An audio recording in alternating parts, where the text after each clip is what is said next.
At 7:10 in the evening on November 10th, 1975, the captain of the SS Edmund Fitzgerald sent one last sentence over the radio.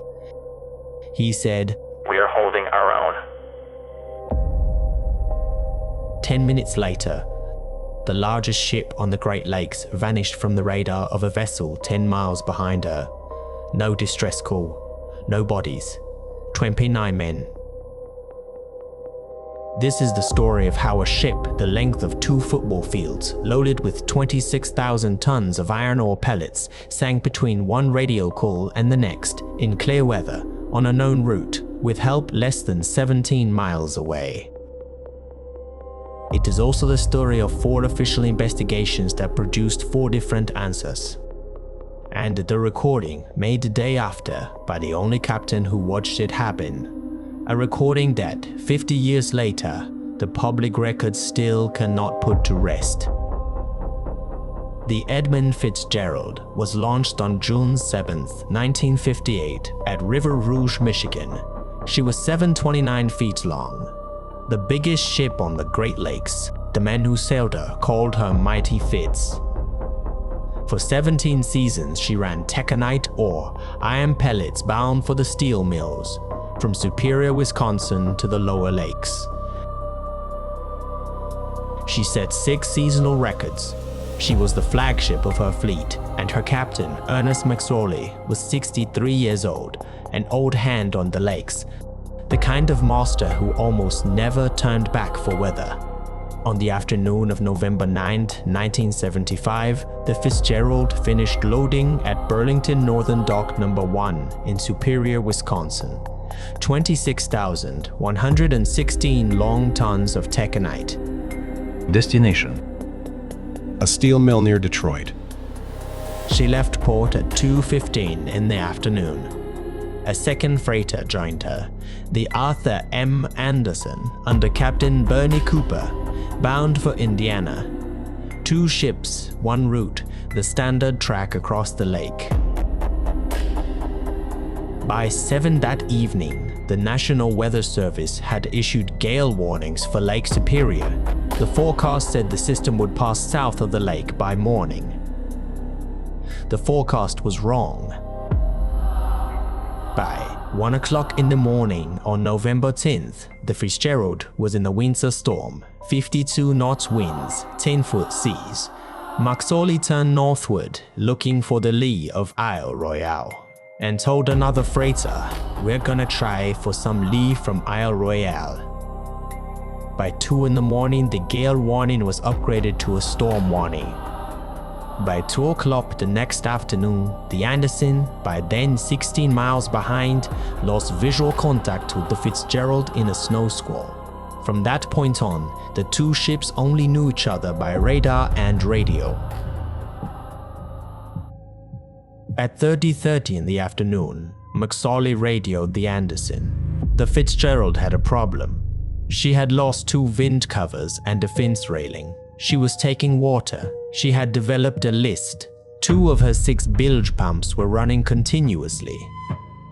McSorley said he was slowing down to let the Anderson close the gap behind him. 40 minutes later, at 4:10, both of the Fitzgerald's radars failed. In a snow squall, in 70-mile-an-hour winds, with a list and water in the hull, the largest ship on the lakes was now navigating blind. McSorley asked the Anderson to track him and call out his position. At 5:20, he contacted the Coast Guard station at Grand Marais on the southern shore. He needed to know if the Whitefish Point lighthouse and radio beacon were operating. Both were off. 20 minutes later, the lighthouse came back on. The beacon stayed dead. Around 5 in the evening, McSorley spoke to the captain of an inbound vessel called the Avoffers. Captain Woodard overheard McSorley turn to someone in the wheelhouse and say, "Don't allow nobody on deck. I have a bad list. I have lost both radars and am taking heavy seas over the deck in one of the worst seas I have ever been in." At about 6:30, The Anderson itself was struck by two seas. Captain Cooper later put at 30 to 35 feet. The first buried the aft cabins and damaged a lifeboat. The second came clean over the bridge deck. Cooper watched the waves continue east in the direction of the Fitzgerald. The 2005 reconstruction of the storm by NOAA scientists put the sustained winds at the Fitzgerald's position near 70 miles an hour, with gusts to 86. The models said 1 wave in 100 reached 36 feet that hour. 1 wave in 1,000 reached 46. At 7:10 in the evening, Morgan Clark, first mate on the Anderson, called the Fitzgerald to warn her about an upbound ship. He asked how she was making out. McSorley said, "We are holding our own." That was the last anyone heard from the Edmund Fitzgerald. The snow squall cleared a few minutes later. The Anderson's bridge crew expected to see the Fitzgerald's lights ahead. They saw nothing. They expected to see her on radar. The screen was empty. No flare, no mayday, no debris in sight. 17 miles from the entrance to Whitefish Bay, in clear air, the largest ship on the lakes had ceased to exist. Captain Cooper called the Coast Guard at 7:39. He was redirected, then asked to look for an unrelated 16-foot boat. He had to call back again and again. At 9:03 at night, Bernie Cooper formally reported the SS Edmund Fitzgerald missing. She had been gone for almost 2 hours. 4 days later, a US Navy aircraft found the wreck, 530 feet down in Canadian water, broken in two. The bow upright, the stern capsized, a field of taconite ore between them. Then came the investigations. In July of 1977, the United States Coast Guard issued its Marine Casualty Report. The Coast Guard's most probable cause was, in its own words, The loss of buoyancy and stability which resulted from massive flooding of the cargo hold. The flooding of the cargo hold took place through ineffective hatch closures as boarding seas rolled along the spar deck. The Coast Guard also said something else. In conclusion 19 of its report, it wrote, The nature of Great Lakes shipping leads to complacency and an overly optimistic attitude concerning the extreme weather hazards. It was blaming the industry. The Lake Carriers Association rejected the finding outright. They argued the Fitzgerald had not been leaked down by faulty hatches. She had struck a shoal during the Whitefish Point outage on a chart that did not show the reef in full.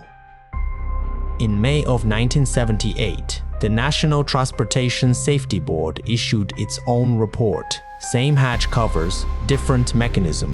The NTSB said the cargo hold flooded suddenly when one or more hatch covers collapsed under heavy boarding seas. In finding number 12, the NTSB explicitly rejected the shoaling theory. The most probable track line, it said, lay east of the shoals. Grounding was unlikely. But then, one of the board members refused to sign on. In an 11-page dissent, NTSB member Philip A. Hogue said the Fitzgerald did not go down because of her hatches. She went down because she struck a shoal. His central piece of evidence was a tape. Captain Bernie Cooper of the Anderson, the man who watched her vanish from his radar, made a statement to his own company less than 24 hours later. Hogue quoted it directly into the federal record. I am positive he went over that 6-fathom bank. I swear he went in there.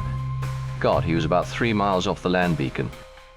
The man who watched it happen, on tape, the day after it happened, said the official cause was wrong. What changed after the loss? Depth finders became mandatory on every big laker. Survival suits required in crew quarters. More inspections, more freeboard. What did not change? Watertight bulkheads in cargo holds. The industry blocked the regulation. Few ships were ever retrofitted. In August of 1976, a Canadian songwriter named Gordon Lightfoot released a ballad called The Wreck of the Edmund Fitzgerald. He had read about it in a Newsweek article, The Cruelest Month, published 2 weeks after the sinking. It reached number 2 on the Billboard Hot 100. It is the reason the story is known beyond the Great Lakes. In March of 2010, Lightfoot quietly changed the lyric. The original line, "At 7 p.m. a main hatchway caved in," became, "At 7 p.m. it grew dark." Even the song that told the world the story would not commit to which theory was right. 50 years on, the official cause is still hatch covers, the Dissent is still shoaling, and Lake Superior, as the old saying goes, never gives up her dead.